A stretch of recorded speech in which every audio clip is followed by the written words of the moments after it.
The fluorescent lights in my garage buzzed like angry wasps as I slid under the hood of Mrs. Patterson's ancient Honda.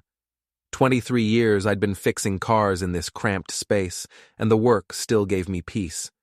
Grease under my fingernails, the smell of motor oil, the satisfaction of making something broken run again. These things made sense in a way my marriage never did. My phone lit up on the workbench, casting shadows across my tools. The text message made my wrench slip. I met with a lawyer today to see how your inheritance works after we're married. Just want to make sure we're protected. Love you, Jennifer. I stared at those words until they burned into my retinas. Protected. Right. Protected from what, exactly? From the possibility that I might actually have something worth taking? The Honda's engine ticked as it cooled. I wiped my hands on a rag that had seen better decades and picked up the phone. Jennifer and I had been married for 15 years, not engaged. The inheritance she was talking about came from my grandfather's estate, a modest sum, maybe $200,000, that I'd never even mentioned to her because it wasn't finalized yet. So how did she know about it? I called my father without thinking it through. Dad, it's Jake. About Grandpa's will. I need you to change something. What's wrong, son? You sound strange. Just remove me from it. Give my portion to charity or split it between my cousins. I don't care. The silence stretched long enough for me to question my sanity. Then Dad's voice came back, careful and measured. Jake, that's $250,000. Are you sure about this? Completely sure. Can you handle it this week? I'll call the lawyer tomorrow. But Jake... Thanks, Dad. I'll explain later. I hung up and stared at Jennifer's text message again. The timestamp showed she'd sent it 3 hours ago, right around the time she usually left her law firm for lunch. Funny how she'd never mentioned meeting with any lawyer to me. Before we deeper into this story, I have one small request. Please subscribe, drop a like, comment, and hit that hype button to boost this channel so more people can discover these incredible Reddit stories. 3 days later, Jennifer came home from work looking like someone had told her Santa Claus wasn't real. She dropped her briefcase by the door with unusual force and headed straight for the wine cabinet. Rough day? I asked from my spot on the couch, not looking up from the baseball game. The strangest thing happened. Remember I told you I consulted with that estate lawyer about your inheritance? I muted the television. Vaguely. Well, he called today. Apparently there's been a change to your grandfather's will. You're not getting anything. She poured herself a generous glass of red wine. I'm so sorry, honey. I know how much that money would have meant to us. Us. There was that word again. Weird, I said. I hadn't heard anything about it. Jennifer's hand trembled slightly as she brought the wine to her lips. The lawyer seemed to think you might have requested the change yourself, but that's ridiculous, right? Why would you turn down that kind of money? I shrugged and turned the sound back on. Maybe Grandpa decided I didn't deserve it. That night, Jennifer lay awake beside me, staring at the ceiling. I could practically hear the gears grinding in her head, trying to figure out what went wrong with her plan. Because that's what it was. A plan. The question was whether she'd cooked it up alone. Over the next few weeks, I started paying attention to things I'd ignored for years. The way Jennifer checked her phone constantly, angling the screen away from me. How she'd started working late 3 nights a week, always on the same nights. The new clothes that appeared in her closet. Expensive pieces that cost more than I made in a week. We need to talk about money, she said one evening over dinner. Our daughter Emma was upstairs, probably making another TikTok video about whatever teenage crisis was consuming her this week. What about it? The garage isn't bringing in what it used to. Maybe it's time to think about selling it, finding something more stable. I set down my fork. The garage is doing fine. Jake, be realistic. You're 42 years old. How much longer can you keep crawling around under cars? And with Emma starting to think about college, the garage pays for this house, puts food on this table, And it'll pay for Emma's college just fine. Jennifer's smile had sharp edges. I'm just saying we have options. My firm is doing really well. Richard thinks there might be opportunities. Richard? A flush crept up her neck. Richard Blackstone. He's a partner at the firm, very successful. He's been mentoring me. Richard Blackstone. I filed that name away for later. The next Friday, Jennifer's firm threw their annual holiday party at the Marriott downtown. I'd skipped it the past 3 years, claiming I had nothing in common with a bunch of lawyers. This year, I decided to make an exception. You're coming? Jennifer asked when I emerged from our bedroom wearing my one good suit. Figured it was time I met some of your colleagues, especially this Richard guy you're always talking about. The color drained from her face so fast, I thought she might faint. You don't have to do this, Jake. These parties are boring, just a bunch of lawyers talking shop. I'm looking forward to it. The hotel ballroom buzzed with conversation and clinking glasses.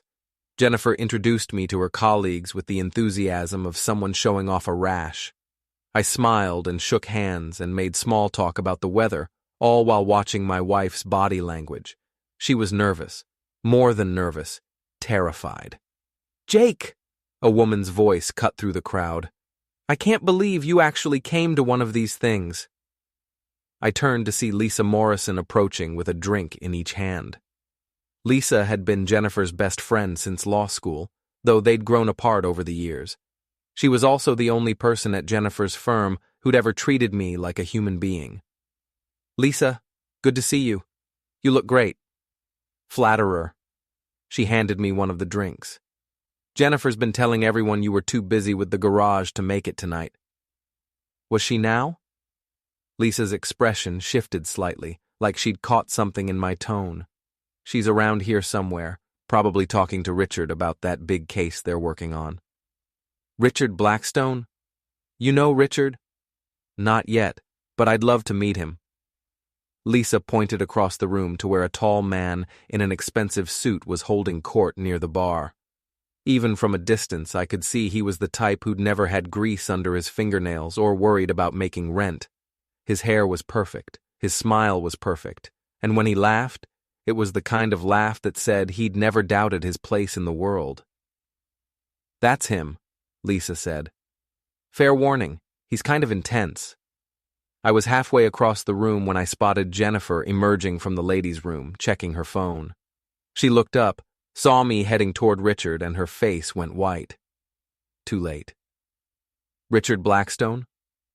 I extended my hand. I'm Jake Morrison, Jennifer's husband. His handshake was firm but soft, like he'd never held anything heavier than a briefcase. Jake, I've heard so much about you. Jennifer talks about you all the time. Funny, she talks about you quite a bit too. Something flickered in his eyes. Surprise, maybe, or calculation. We've been working closely on several cases. Your wife is brilliant. She certainly is. Smart enough to consult estate lawyers about inheritances I never told her about. The words hung in the air between us like smoke. Richard's smile never wavered, but his grip on his drink tightened. I'm sorry? Nothing important. Just family business. I raised my glass. To brilliant wives and the men who appreciate them. Richard clinked his glass against mine, but his eyes had gone cold. Absolutely. I found Jennifer 20 minutes later, standing by the coat check, her face pale and drawn. Ready to go? She asked. Actually, I was just getting started. Richard seems like a fascinating guy, very successful. Expensive suit, expensive watch. I bet he drives something nice too. Jake, please. What kind of car does Richard drive, honey? I'm always curious about cars. She looked like she might be sick. I don't know. A BMW, I think. I love BMWs. German engineering. Built to last. Though they can be tricky to work on if something goes wrong. The drive home was silent except for the radio playing Christmas songs that felt like funeral music. Jennifer stared out the passenger window while I navigated the empty streets, my mind racing through possibilities and plans. At home, Emma was sprawled on the couch with her laptop, editing another video for her social media followers. At 17, she had more online influence than most politicians, something that both amazed and terrified me. "How was the lawyer party?" she asked without looking up. "Educational," I said. "Very educational." That night, after Jennifer fell asleep, I did something I'd never done in 15 years of marriage. I went through her phone.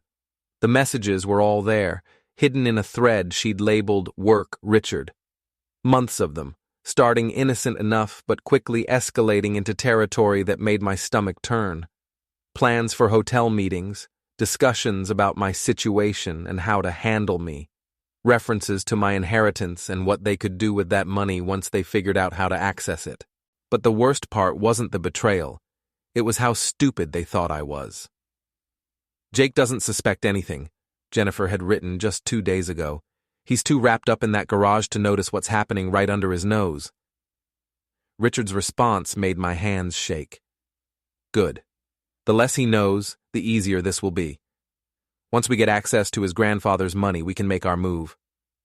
I took screenshots of everything and emailed them to myself from Jennifer's account, then deleted the sent message.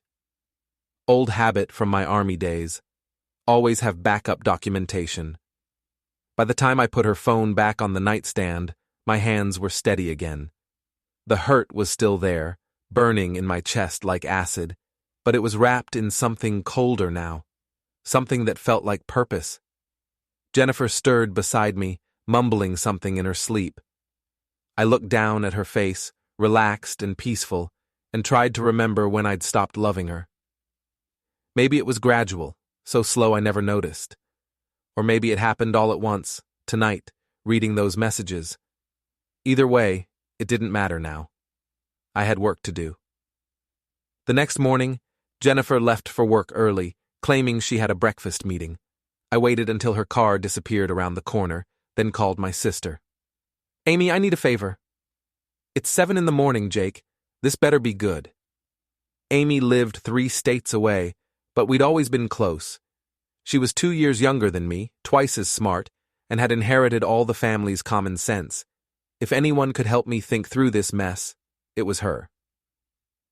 "Jennifer's having an affair." The line went quiet for a long moment. Then, "Are you sure?" "I've seen the messages. It's been going on for months." "Oh, Jake, I'm so sorry. What are you going to do?" That was the question, wasn't it? The old Jake would have confronted Jennifer directly, maybe thrown some dishes, definitely said things he'd regret later. But the old Jake hadn't known how little his wife thought of him. "I'm not sure yet. But I need to be smart about this. Do you want me to come up there? I can be there by tonight." "Not yet. But I might need your help with something else. How good are you with social media?" Amy laughed, but there was no humor in it. "Better than you, old man. What did you have in mind?" I told her about Richard Blackstone, about the inheritance scheme, about the messages I'd found. By the time I finished, Amy's breathing had changed. "They really think you're that stupid?" "Apparently." "Big mistake. You want to hit them where it hurts?" "I want to hit them where they'll never recover." "Then we do this right. No emotional decisions, no sloppy moves. You document everything, build a case, and when you're ready, you destroy them completely." After I hung up, I drove to the garage and tried to lose myself in work. But every time I looked at my tools, I thought about Richard's soft hands. Every time I heard a BMW drive past, I wondered if it was his. Around noon, my phone buzzed with a text from Jennifer. "Working late again tonight. Don't wait up." I stared at the message for a full minute before responding. "No problem. Love you too." The lie came easily. Maybe too easily. That evening, I drove to the Marriott downtown and parked where I could see the entrance. Jennifer's car was already in the lot, along with a silver BMW that looked like it cost more than I made in 2 years. I didn't have to wait long.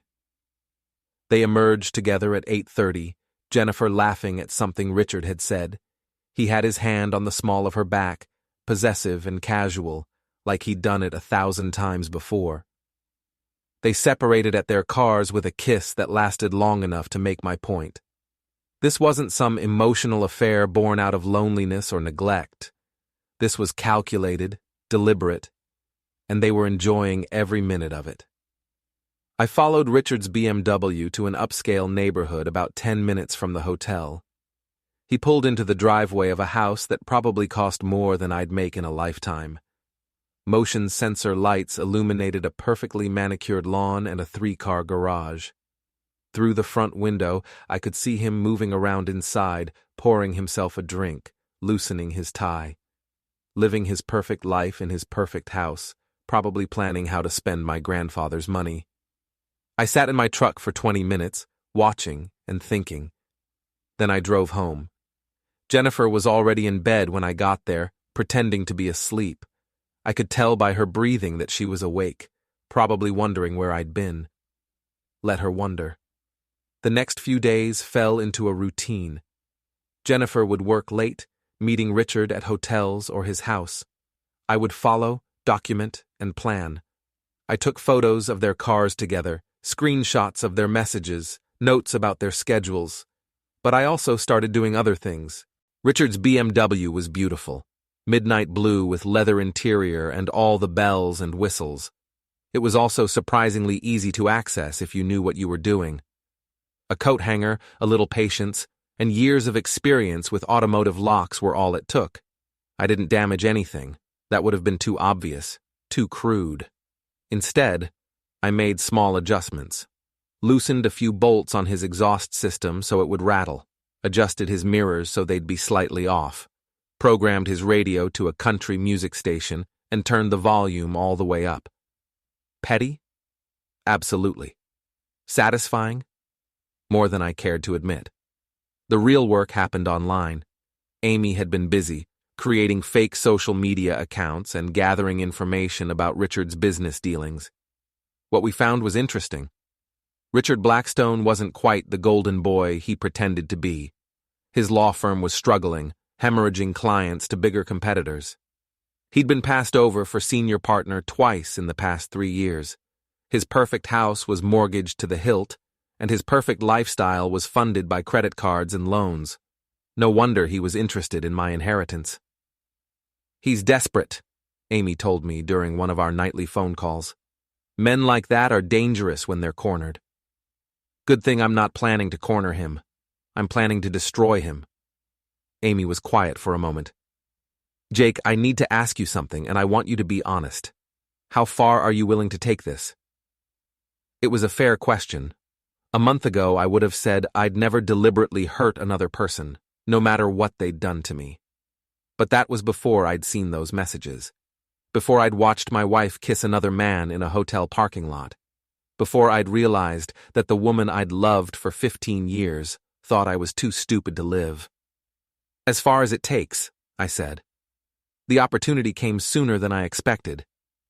Jennifer mentioned that Richard was hosting a party at his house the following weekend, some kind of firm celebration. She wouldn't be attending, of course, because that would look suspicious, but several of their colleagues would be there, including some potential clients Richard was trying to impress. I spent the week preparing. Amy flew up from North Carolina, claiming she wanted to visit her big brother. Emma was thrilled to have her aunt around, especially since Amy was much better at understanding teenage social media drama than I was. "So what's the plan?" Amy asked on Friday night.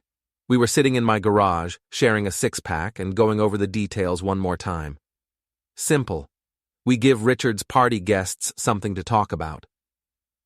I showed her the equipment I'd assembled, a small digital projector, a laptop, and a wireless router that could create its own network. Nothing fancy, nothing illegal, just consumer electronics anyone could buy online. "You're going to project their messages?" "Among other things. Amy, you've been digging into Richard's business. What did you find?" She pulled out a thick folder. More than enough. Falsified billing records, client funds moved between accounts, a harassment complaint that was settled quietly last year.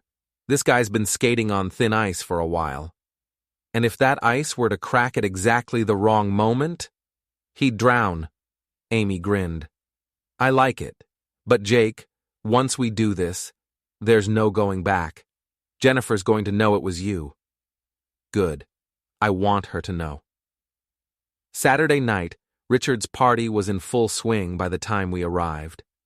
Amy had transformed herself into the kind of woman who belonged at upscale gatherings. Elegant dress, perfect makeup, confident smile. I wore my good suit and tried to look like someone's +1. We parked down the street and walked up to the house like we belonged there. The front door was open, music and laughter spilling out onto the lawn. Nobody questioned 2 more guests at a party where everyone was already 3 drinks in. I found a quiet corner near the back of the house and set up my equipment while Amy mingled with the crowd, gathering intelligence and making sure nobody paid attention to me. The wireless projector was small enough to hide behind a potted plant, with a clear line of sight to the white wall where Richard had hung an expensive piece of abstract art. At exactly 10 o'clock, I activated the system. The first image that appeared on the wall was a text message thread between Richard and Jennifer, blown up large enough for everyone to see. Conversations about hotel rooms, about my inheritance, about how easy it would be to manipulate that idiot mechanic. The party noise died like someone had thrown a switch. More messages followed, scrolling slowly enough for people to read, but fast enough to maintain momentum.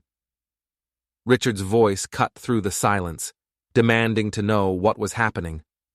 But nobody was listening to him anymore. They were all staring at the wall, reading about his affair with a married woman and their plan to steal her husband's inheritance. Then came the business documents, billing records that didn't add up, client funds that had been borrowed for personal expenses, email threads discussing how to hide these transactions from the firm's partners. Richard was shouting now, trying to get to the projector, but Amy had positioned herself perfectly to intercept him. She spilled her drink on his shirt, apologized profusely, and offered to help clean him up, all while the evidence of his crimes continued scrolling across his living room wall. The final image was a group photo from the firm's holiday party, with Richard and Jennifer in the background, his hand on her waist, both of them smiling like they'd won the lottery. Then the projector went dark. I was already moving toward the back door when the chaos started. Voices raised in anger and confusion, people pulling out their phones to take pictures, Richard's desperate attempts to explain what they'd just seen. Amy met me at the truck, slightly out of breath but grinning like a teenager who'd just pulled off the perfect prank. "How'd it go?" I asked. "Better than we hoped. Half the people there were from other law firms. The other half were potential clients. Either way, Richard Blackstone's reputation just went up in smoke." We drove home in comfortable silence, the adrenaline slowly fading into something that felt almost like peace. It was the first time in weeks that I'd felt like myself again. Not the stupid, oblivious husband Jennifer thought I was, but the man who'd served 2 tours in Afghanistan and built a successful business from nothing. That man was someone you didn't want to mess with. Jennifer was waiting for us when we got home, pacing the living room like a caged animal. Her phone was buzzing constantly with calls and messages she wasn't answering. "Where were you?" she demanded. "Out with my sister." "Why?" Something happened at Richard's party. Someone projected private messages on his wall. Personal messages. I sat down on the couch and reached for the remote. "That sounds embarrassing. Anyone we know?" Jennifer stared at me for a long moment, and I could see the exact moment she realized who was responsible. The color drained from her face, her hands started shaking, and her voice dropped to a whisper. "It was you." "I don't know what you're talking about." "Jake, please. We need to talk about this. I can explain." "Explain what? How you've been sleeping with your colleague for months? How you two plan to steal my inheritance? How you think I'm too stupid to notice what's happening in my own house?" The words came out calm and measured, which seemed to scare her more than if I'd been shouting. It's not what you think. It's exactly what I think. The question is, what are we going to do about it? Amy cleared her throat. I think I'll go check on Emma. After she left, Jennifer collapsed into the chair across from me. For the first time since I'd known her, she looked small and vulnerable. How long have you known? She asked. Long enough. Are you going to divorce me? I considered the question. A month ago, the answer would have been automatic. Of course I'd divorce her. What else could I do? But now, looking at her sitting there in our living room, surrounded by 15 years of shared history, I realized divorce would be too easy. Divorce would let her off the hook. I haven't decided yet, I said finally. Jake, I'm sorry. I know that doesn't mean anything now, but I am. I never meant for it to happen this way. Which part? The affair or getting caught? She flinched like I'd slapped her. Both. Neither. I don't know anymore. Here's what I do know. Your boyfriend's career is over. By Monday morning, everyone in the legal community will know what he did. The Bar Association will probably start an investigation, and his firm will cut him loose to save their own reputation. How can you be so calm about this? I stood up and headed toward the stairs. Because I'm not done yet. The fallout from Richard's party was everything I'd hoped for and more. By Monday morning, the story had spread through the legal community like wildfire. Richard was placed on administrative leave pending an investigation into his business practices. 3 major clients pulled their accounts. The local legal newspaper ran a front-page story about ethics violations at prestigious law firms. Jennifer barely spoke for 3 days. She went to work, came home, and sat in her chair staring at nothing.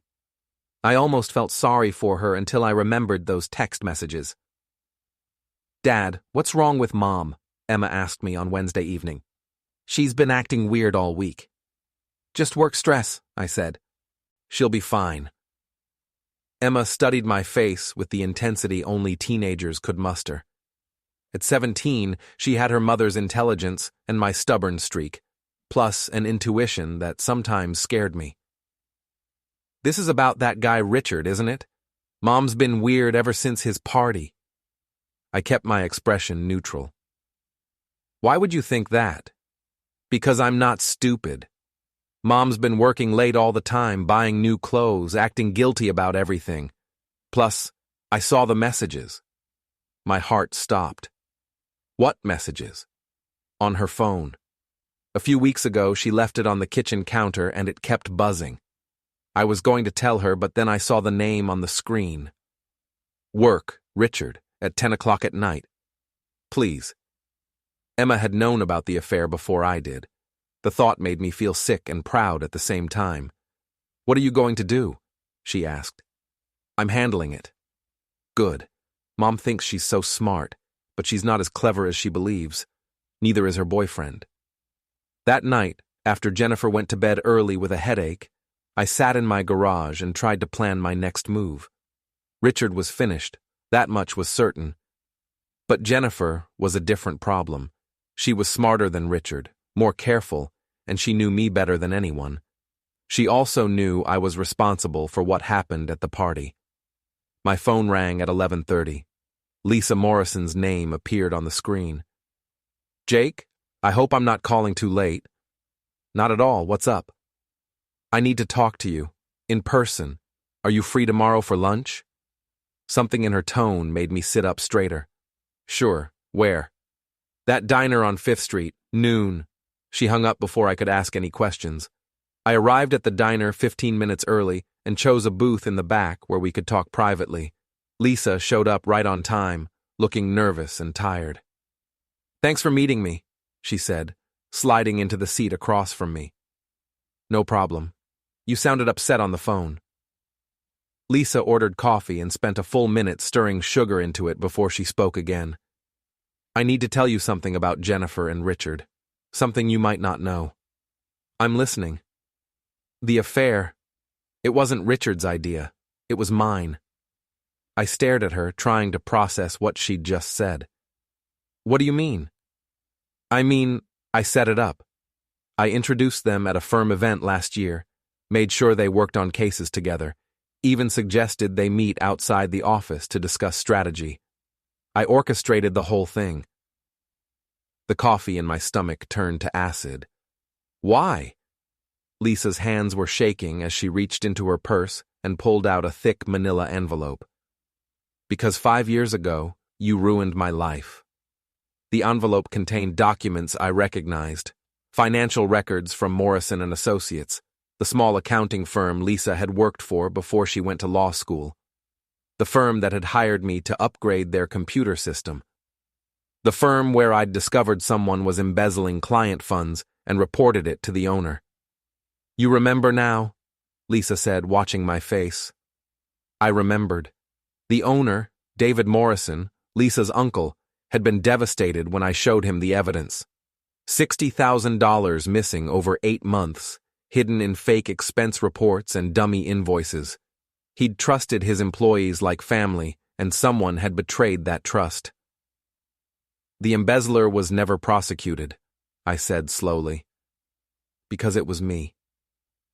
Lisa's voice was barely a whisper, but the words hit me like a physical blow. My uncle gave me a choice: make restitution and disappear quietly, or face criminal charges. I chose restitution, sold my house, my car, everything I owned, borrowed money from friends and family to pay back what I'd stolen. It took me 3 years to clear the debt. Lisa. I lost everything, Jake. My job, my reputation, my relationship with my family, everything I had worked for, everything I had built up over the years. It all just slipped through my fingers. I had to start over from scratch, completely from nothing. Do you have any idea what it's like to be 35 years old, having to move back in with your parents because you can't even afford a decent place to rent? To feel like a failure, like you've lost your dignity? Her voice cracked with emotion, and for a moment I saw the depth of her pain. The desperation in her eyes was unmistakable, but it didn't excuse what she had done. I did know, actually. I had been there. After my discharge from the army, I had no real plan. I spent 6 months living in my parents' basement, scraping together just enough money to eventually get my garage off the ground. It had been tough, but it was a part of the process, and I had no one to blame but myself. But the difference between me and Lisa was that I never stole from anyone to get by. I never hurt anyone in the process. So, you decided to destroy my marriage? I said, my voice colder than I had intended. Lisa winced at my words, but she didn't look away. I decided to give you a taste of what it feels like to lose everything, Jake. To have it all taken from you, bit by bit, until you're left with nothing but the wreckage of your life. You think it's easy to lose everything you've ever cared about? To wake up one day and realize you're not the person you used to be? You think that's something you just get over? I spent years rebuilding my life after I lost everything, and in the process, I wanted you to know how it felt. I wanted you to understand. I could feel the bitterness in her words. The resentment was palpable. She wasn't just talking about the affair. She was talking about her own downfall, her own ruin, and how she thought I had been the cause of it. But I had never seen it that way. I didn't deserve any of this. Lisa's voice dropped, and I could see the tears she had been holding back. I spent 2 years getting close to Jennifer. I became her friend, the person she trusted. I made sure she saw me as someone she could confide in, someone who understood her problems, her frustrations. Then, when I had gained her trust, I started feeding Richard information about your finances, about your inheritance, about your schedule. I gave him the ammunition he needed to get close to her, to insert himself into your life. I made sure they had opportunities to be alone together, to create a bond, to make the affair seem inevitable. And they just went along with it? I asked, my voice low and disbelieving. Lisa nodded, her eyes dark with regret. People are weak, Jake. You know that better than anyone. All it takes is the right set of circumstances, the right justification, and people will do things they never thought they were capable of. Jennifer was feeling neglected. She felt unappreciated by you. Richard was in the middle of a financial crisis and saw an opportunity to improve his own situation. All I had to do was nudge them in the right direction, set the stage for them to make the choice. You didn't know it, but they were already primed for it. I sat back in the booth, my mind racing as I processed what she had just told me. The affair, the betrayal that had torn my life apart, hadn't been a random act. It hadn't been some passionate mistake or a slow drifting apart. No, it had been an elaborate, years-long revenge plot, meticulously planned and executed. And I had been the target, the victim in a game that I hadn't even known I was playing. "Why are you telling me all of this now?" I asked, the words heavy with disbelief. Lisa's face softened, her eyes filled with a mixture of guilt and sorrow. "Because it's gone too far, Jake. The damage has already been done, and I can't control it anymore. What happened at Richard's party, what you did, was brilliant, I have to admit. But it made me realize that I've created something I can't undo. Jennifer's talking about leaving you. Richard's career is ruined, and now your daughter is stuck in the middle of this war, a war she doesn't even understand. I never intended for it to go this far, Jake. I never wanted to destroy your family." She reached across the table and touched my hand, but I jerked it away, the sudden gesture feeling too intimate, too much of an attempt to manipulate me again. "Too late for that," I said coldly. "Maybe not," she whispered, her voice barely audible. "Jennifer's affair. That was my fault. But your marriage, that's between you and her. It's not too late to fix things. There's still a chance, Jake. You can still salvage it. Maybe, just maybe, you can rebuild what's been broken." I stood up abruptly, feeling a wave of anger and confusion rising within me. I reached into my pocket and tossed a $20 bill onto the table. "Thanks for the information, Lisa," I said, my voice tight. "It changes everything." "What are you going to do?" she asked, a hint of fear creeping into her tone. I met her gaze without hesitation. "I'm going to finish what you started." That night, I called Amy and I told her everything, every detail, every part of the plan that Lisa had carefully crafted over the past 2 years. Amy listened without interrupting, her reactions ranging from disgust to shock, and a few times I heard her mutter words of disbelief under her breath. "So, let me get this straight," Amy finally said, her voice trembling with a mix of anger and incredulity. "Your wife's best friend, the one who's supposed to be your friend too, orchestrated this whole thing. She destroyed your marriage as revenge for something you did 5 years ago?" "That's about the size of it," I said, rubbing my temples, trying to stave off the headache forming in my skull. "And now she wants to call it off because she's feeling guilty?" Amy's voice rose in frustration. "What? Does she think she can just undo the damage she's done? Does she think you can just forget everything and let it all go?" I didn't answer right away. There was no easy answer to that. No, I couldn't forget what had happened, but maybe, just maybe, I could use this information to finally take control of my life again. Apparently. Amy was quiet for a long moment. "Jake, this changes things. If Jennifer was manipulated into the affair, she still made the choice. Lisa might have created the opportunity, but Jennifer walked through that door on her own. I know, but nothing. You didn't see those messages, Amy. The things they wrote about me, the way they laughed about how stupid I was. That wasn't Lisa talking. That was my wife. So what's the plan?" I looked out the garage window at the house where Jennifer was probably getting ready for bed, where Emma was doing homework or editing videos, where 15 years of my life had been built on what I now knew was a foundation of lies. I'm going to give Lisa exactly what she wanted. I'm going to lose everything. Jake. But I'm going to take them all down with me. The next morning, I started making phone calls. First to a divorce lawyer. Not one of Jennifer's colleagues, but a specialist in high conflict cases who came highly recommended.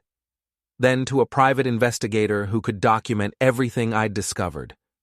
Finally, to a real estate agent about putting the house on the market. If Lisa Morrison wanted to destroy my life, I'd make it easy for her. But I'd make sure the collateral damage was more than she'd bargained for. Jennifer found the divorce papers on the kitchen counter when she came home from work that evening. I was in the garage, pretending to work on an engine rebuild, when I heard her car door slam. She burst through the side door 5 minutes later, holding the papers in her shaking hands. "What is this?" "I think it's pretty self-explanatory." "Jake, please, we can work through this. What happened with Richard? It was a mistake. I know that now." I looked up from the engine block. "Was it a mistake when you consulted that lawyer about my inheritance? Was it a mistake when you planned how to spend my grandfather's money? Was it a mistake when you wrote to your boyfriend about how stupid I was?" Jennifer's face crumpled. "You read our messages." "I read everything. I know about the hotels, the lies, the plans. I know you think I'm some kind of idiot who's too wrapped up in his work to notice what's happening in his own house. That's not... I never... Save it. I also know about Lisa." The color drained from Jennifer's face so fast I thought she might faint. "She told me everything yesterday. How she set you up, how she manipulated the situation, how this whole thing was revenge against me for something that happened 5 years ago."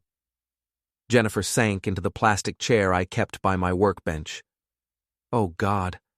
I had no idea." "Doesn't matter. You still made the choice."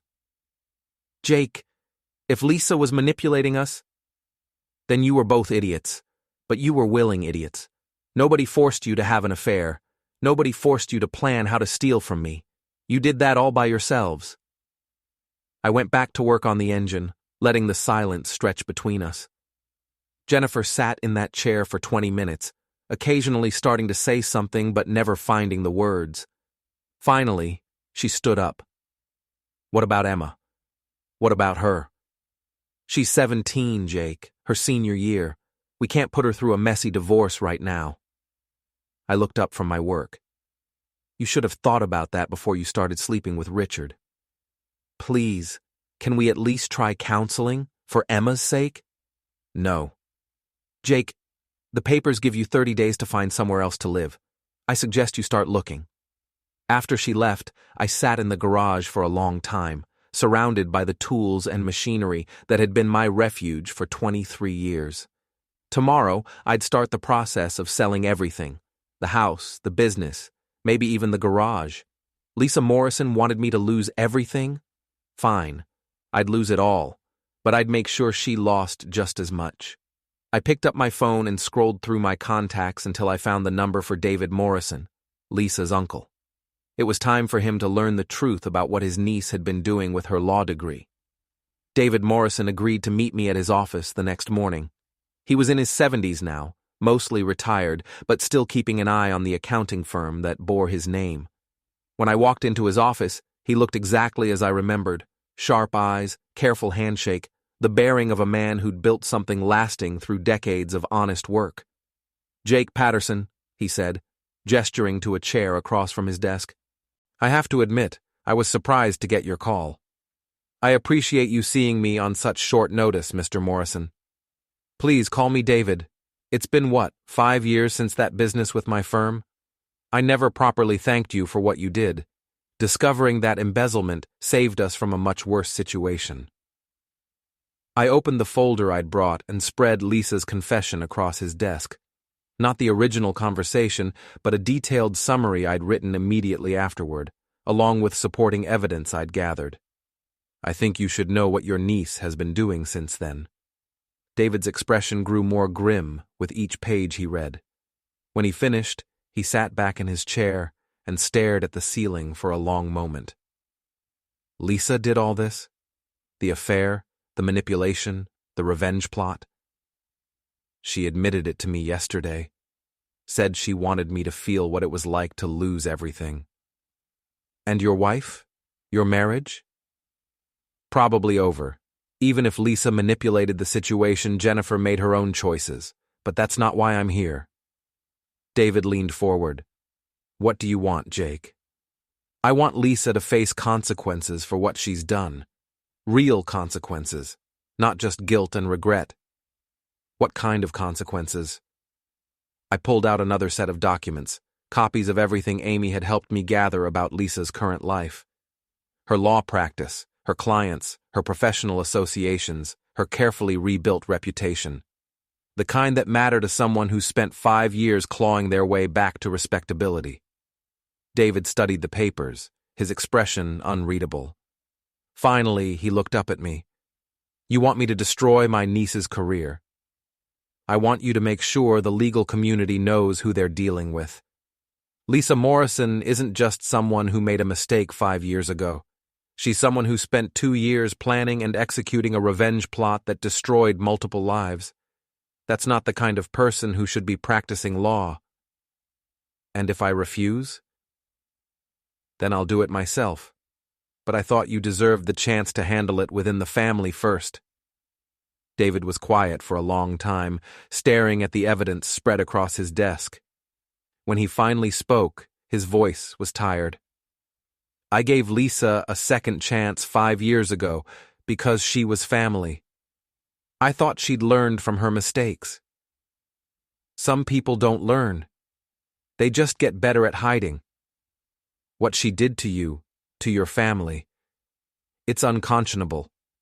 But she's still my brother's daughter. I stood up and gathered my papers. I understand. Family loyalty is important, but so is justice. Jake, wait. David's voice stopped me at the door. Give me a week. Let me talk to Lisa first, see if she'll make this right on her own. What does making it right look like? I don't know yet, but she needs to face what she's done. And your wife, Jennifer, needs to understand that she was manipulated. Jennifer understanding she was manipulated doesn't undo the affair. No, but it might change how you both handle what comes next. I considered his offer. A week wasn't much time, but it might be enough to see if Lisa was genuinely remorseful or just scared of getting caught. 1 week, I agreed. But David, if she tries to run or cover this up, all bets are off. Understood. That evening, I sat Emma down for a conversation I'd been dreading since this whole mess started. We need to talk about what's happening with your mom and me. Emma looked up from her laptop, where she'd been editing another video. At 17, she was already more mature than most adults I knew, but she was still my little girl. You're getting divorced? Probably, yes. Because of her affair. I shouldn't have been surprised that she knew. Emma had always been observant, and teenagers were experts at picking up on adult drama. That's part of it. What's the other part? I chose my words carefully. Sometimes people grow apart. Sometimes they want different things. Sometimes they stop being the people they were when they first met. Emma closed her laptop and gave me her full attention. Dad, I need to tell you something. About the divorce, about Mom's affair, about all of it. What about it? I'm not surprised, and I'm not upset. That caught me off guard. What do you mean? I mean, Mom's been different for the past couple of years. Colder, more focused on work, less interested in family stuff. And you've been different too. More distant, like you were protecting yourself from something. Emma had seen the cracks in our marriage before either Jennifer or I had acknowledged them. I know this is hard on you, but... Dad, stop. I'm 17, not 7. I can handle my parents getting divorced. What I can't handle is pretending everything's fine when it's obviously not. You both keep acting like everything's okay, like you're just going through a rough patch. But it's not okay. It's not. And I can't just ignore that. Emma's voice was firm, her eyes locking onto mine with an intensity that was both surprising and unsettling. I hesitated, trying to find the right words, but all I could do was nod. I had always tried to shield her from the complexities of adult problems, but she was right. It was foolish to act like she didn't see what was happening. She wasn't a child anymore, no matter how much I still wanted to protect her from the harsh realities of the world. She was growing up right in front of me, whether I was ready for it or not. "So, you're okay with this? With the divorce?" I asked, struggling to keep my voice steady. The weight of her words felt like a ton of bricks. "I'm okay with you both being honest about what's happening. Mom made some bad choices. You're making some tough choices, but at least you're both finally dealing with the reality of it instead of living in denial. The pretending, that's what bothered me the most. It's like you guys were trying to fool me too." She sighed, shaking her head, the exhaustion evident on her face. "It's easier for me to handle the truth, Dad, even if it's hard. At least I know what I'm dealing with." I looked at her, really looked at her, and in that moment, I realized how much time had passed, how much had changed while I was lost in my own world, consumed by my own problems.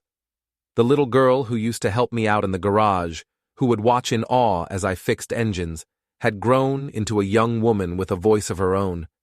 She had her own perspectives, her own wisdom, and I hadn't even noticed it happening. I had been too wrapped up in my own life to see her grow.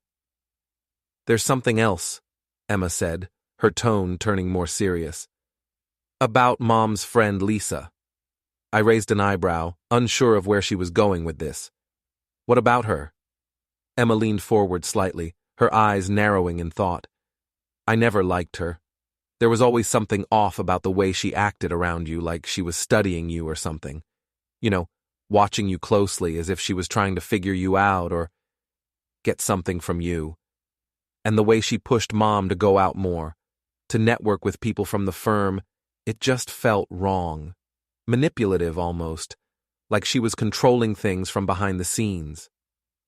My heart skipped a beat as Emma spoke. She had sensed what I had completely missed. I had been so wrapped up in my own emotions, in my own pain, that I hadn't seen the subtle manipulation Lisa had been orchestrating. What Emma had picked up on as a teenager, I, as an adult, had been blind to. Lisa had been playing a long game, and I had been too trusting, too naive to notice the strings she was pulling. "You're pretty smart, you know that?" I said, admiration in my voice. Emma looked up at me with a slight grin, clearly proud of herself. "I get it from both sides," she said, a playful glint in her eyes. "Mom's analytical skills, your common sense. Plus, I've been making videos about human psychology for the past 2 years. You start making content like that, you pick up on patterns. People are predictable, Dad. If you pay attention, you can see the moves they're going to make before they even make them." I chuckled, trying to shake off the tension in my shoulders. "Speaking of videos, how many followers do you have now?" "About 50,000 across all platforms," Emma replied casually, almost as if it were no big deal. "Why?" The wheels in my mind began to turn, slowly at first, then faster as the pieces began to fall into place. 50,000 followers. That was an audience that trusted her content, who would listen to what she had to say. It was powerful. And Lisa Morrison, for all her cunning and manipulation, had spent years manipulating people through careful social engineering, playing on emotions and relationships. She had engineered the affair, the collapse of my marriage, and the destruction of Richard Blackstone's reputation through calculated exposure of his private messages. But what if I could turn the tables? What if I could use Emma's platform, her following, her understanding of human psychology, to expose the truth, to expose Lisa for what she really was? It was a terrible idea, an ethically questionable one, but the temptation was there, undeniable. "Just curious," I said, trying to hide the storm of thoughts raging in my head. "You've built quite an audience." "Dad, what are you thinking?" Emma asked, narrowing her eyes at me. "You have that look again." "What look?" I asked, feigning innocence. "The look you get when you're figuring out how to fix a complicated engine problem," she said, almost smirking. "Like you're seeing connections other people miss, like you've got some kind of plan brewing." I kissed her forehead gently, trying to distract her. "Don't worry about it. Just keep doing what you're doing. You're doing great." But as I stood up and made my way toward the garage, My mind was already racing. Emma had 50,000 followers who trusted her. Lisa had spent 2 years manipulating people, using them like chess pieces. Richard Blackstone's career had been destroyed by a few well-timed leaks and public humiliation, and I was left trying to figure out how to fix the wreckage of my life. But maybe, just maybe, there was another way to make things right. A way to take control back from Lisa and expose her for what she really was. I had to act carefully. I had to be smart about it. But the idea was there, and it was growing. A terrible, brilliant, probably unethical idea. And I was already halfway down the path. Maybe it was time to fight manipulation with manipulation. I called Amy and outlined my idea. She was quiet for a long time after I finished. Jake, that's either genius or insane. Maybe both. If it works, Lisa's reputation will be destroyed. But if it backfires, then I'll be in the same position I'm already in. What do I have to lose? Your relationship with Emma, for starters. You'd be using her platform to carry out a revenge plot.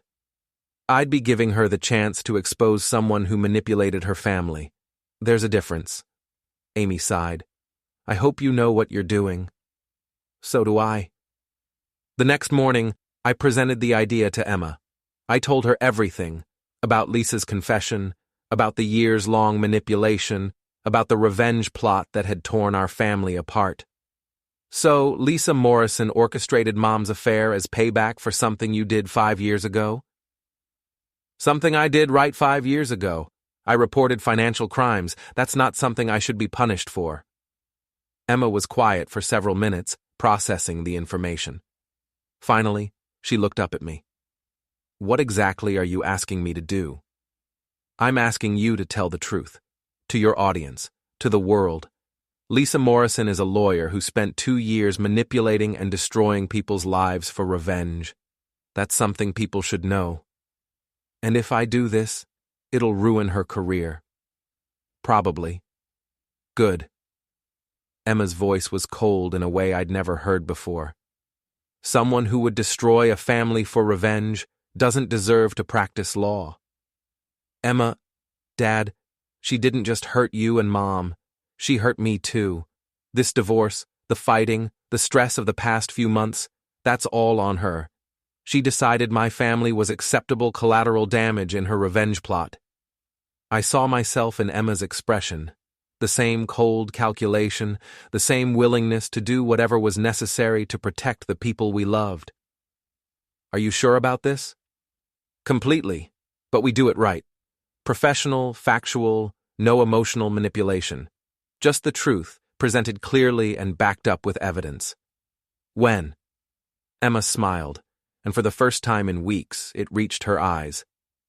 How about tonight? I've got a live stream scheduled. 50,000 people talking about justice, manipulation, and consequences. Should be educational.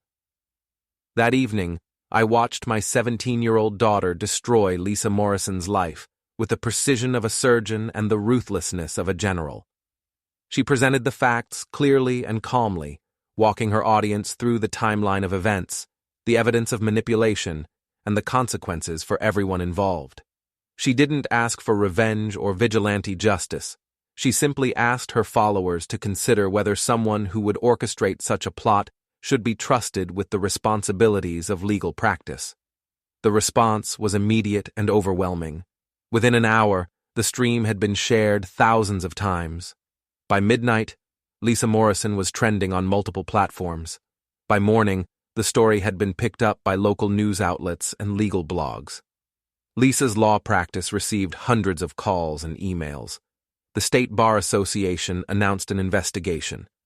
3 of her major clients terminated their contracts. David Morrison called me at 7 a.m. I saw the video, he said. I gave you a week. You still have 4 days. It doesn't matter now. Lisa's career is finished. Good. Jake, I need you to understand something. What Lisa did was wrong, inexcusable. But what you just did, using your daughter to destroy someone's life on social media, that's not justice. That's revenge. He was right, of course. But I was past caring about the distinction. Lisa wanted me to know what it felt like to lose everything. Now she does too. And Jennifer? What happens to your marriage now? I looked out the garage window at the house where my wife was probably getting ready for work, where she'd go through another day of pretending everything was normal while her world crumbled around her. That's between Jennifer and me. Jake? Thanks for the call, David. Give my regards to your niece. I hung up and went back to work on the engine I'd been rebuilding. Outside, the sun was rising on what felt like the first day of the rest of my life. The aftermath of Emma's video moved faster than I'd anticipated. By the end of the week, Lisa Morrison's law license was suspended pending investigation. Her practice closed. Her professional reputation was in ruins. The local legal community, already shaken by the Richard Blackstone scandal, was buzzing with speculation about what other secrets might be lurking beneath the surface of their polished world. Jennifer came home that Friday evening looking like she'd aged 10 years in 7 days. "Lisa's gone," she said without preamble. I looked up from the divorce papers I'd been reviewing. "Gone where?" "Nobody knows. She closed her practice, terminated her lease, and disappeared. Her uncle thinks she might have left the state. Probably a smart move." Jennifer sat down across from me, her hands folded tightly in her lap. "Jake, I need you to know something. About the affair, about Richard, about everything that happened." "I already know everything I need to know." "No, you don't. You know what Lisa told you, but you don't know what it was like from my side." I set down the papers and gave her my attention. After 15 years of marriage, I owed her that much. "Lisa started working on me almost 2 years ago," Jennifer began. "Little comments about how you seemed distant, how you were probably taking me for granted, how successful men like Richard appreciated strong women. She was so subtle about it that I didn't even realize what was happening. But you realized you were attracted to Richard." "Not at first. Lisa made sure we worked together on cases, made sure we had reasons to meet outside the office. She'd suggest restaurants where she knew he'd be, conferences where we'd end up sitting together. She created opportunities and then acted surprised when something developed. I wanted to feel sorry for Jennifer, but the memory of those text messages was still too fresh. "What about the inheritance? The plan to take my grandfather's money?" Jennifer's face flushed. "That was Richard's idea, but I went along with it. I convinced myself we deserved it, that you were keeping things from me, that I had a right to know about our financial future. It wasn't our money. It wasn't even my money yet. I know that now. I knew it then too, but I let Richard convince me otherwise. I let Lisa convince me that you didn't appreciate me, that I deserved better." Jennifer started crying. Not the manipulative tears I'd seen so many times over the years, but genuine, broken sobs that came from somewhere deep inside. "I destroyed our marriage for nothing, Jake. Richard was using me just as much as Lisa was. He never loved me. He just saw an opportunity to get what he wanted." "And what did you see?" She looked up at me through her tears. "Escape. From a life that felt too small. From a marriage that had become routine. From being the wife of a mechanic instead of someone important in my own right." The honesty was brutal, but I appreciated it more than any apology she could have offered. "So what now?" I asked. "I don't know. The divorce papers are probably the right choice. I've made too many mistakes, hurt you too much. But Jake, is there any chance we could try to fix this?"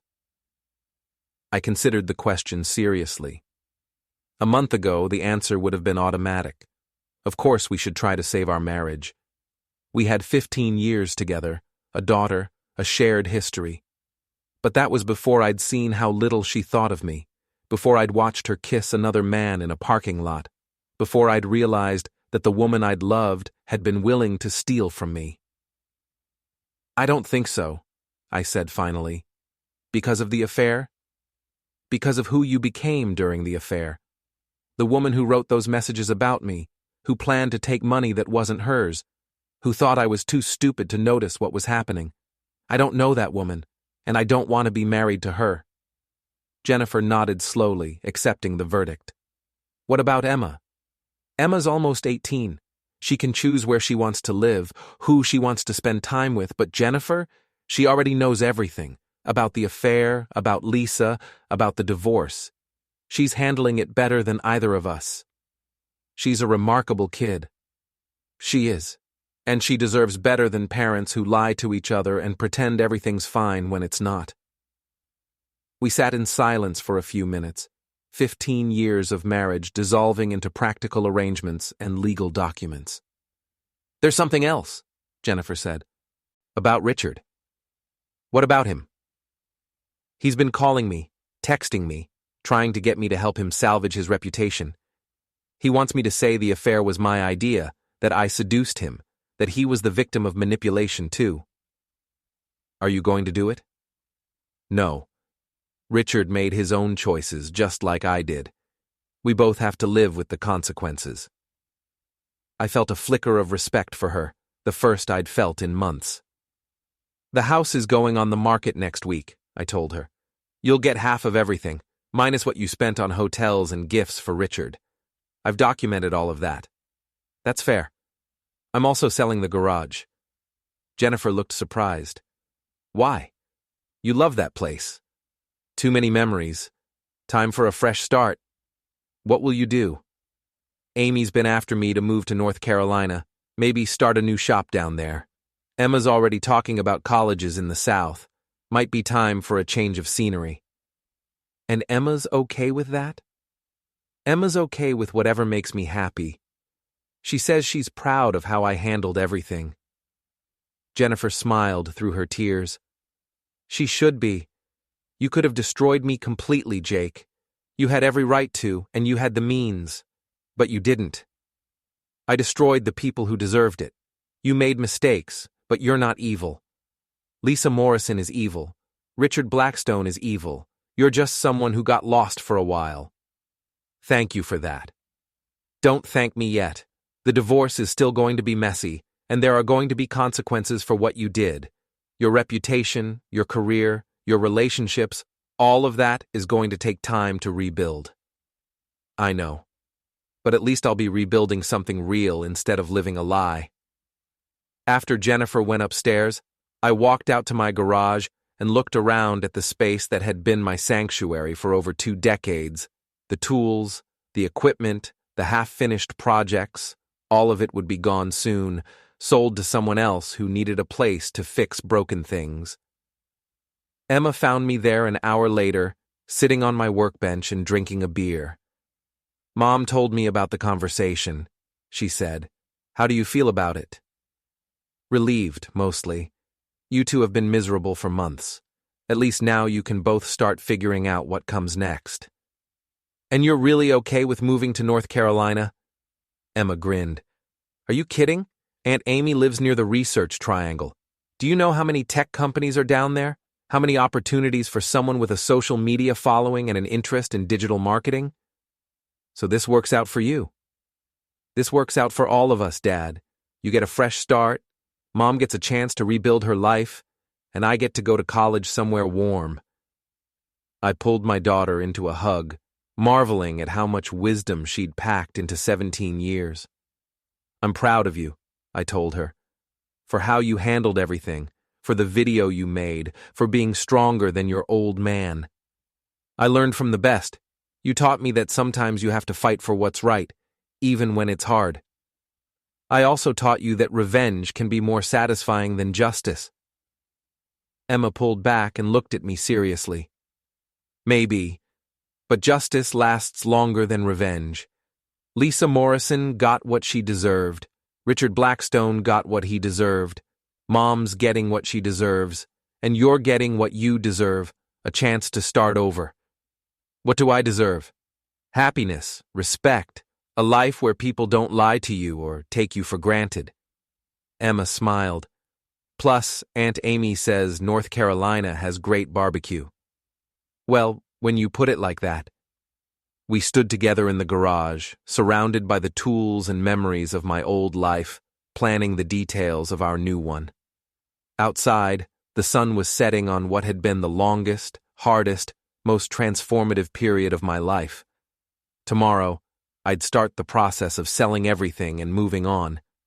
I'd close the book on Jake Patterson, the mechanic who'd been too trusting, too naive, too willing to believe that people were basically good.